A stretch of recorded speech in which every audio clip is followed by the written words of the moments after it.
Eu me converti há 2 anos e tenho tentado levar uma vida correta diante de Deus. Porém, eu fumo há 15 anos e por mais que eu queira, ainda não consegui abandonar esse vício. As pessoas dizem que é pecado, mas eu nunca vi na Bíblia nenhum versículo sobre fumar.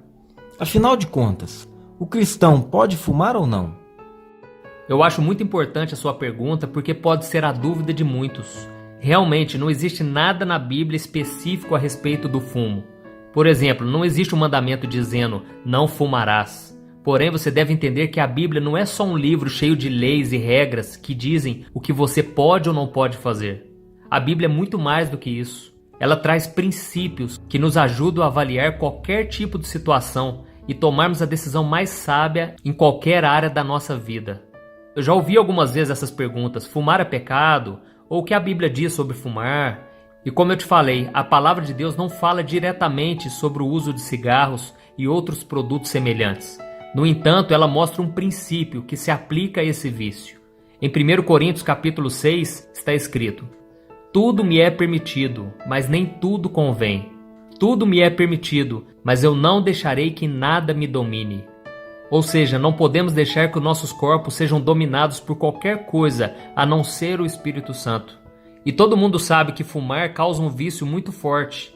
E essa mesma passagem de 1 Coríntios capítulo 6 também diz: acaso não sabem que o corpo de vocês é santuário do Espírito Santo que habita em vocês, que lhes foi dado por Deus e que vocês não são de si mesmos? Vocês foram comprados por alto preço.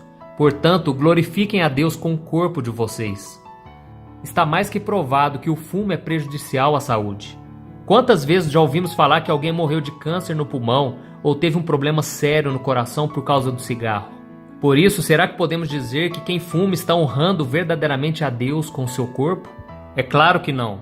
Diante disso, eu chego à conclusão que fumar é pecado. E mesmo assim, alguns cristãos fumantes usam o argumento de que muitas pessoas consomem alimentos que também não são saudáveis, que podem viciar e são tão prejudiciais à saúde quanto o fumo. E certa vez eu ouvi um rapaz evangélico que fuma me dizer o seguinte: mas pastor, condenar quem fuma é muita hipocrisia, porque eu conheço muito crente viciado em cafeína que diz que não consegue fazer nada pela manhã enquanto não toma uma xícara de café. Então eu respondi: por mais que você esteja certo, isso torna correto o ato de fumar? Não. Todo cristão precisa evitar o excesso de alimentação que não é saudável e de outros produtos também, que inclui o cigarro.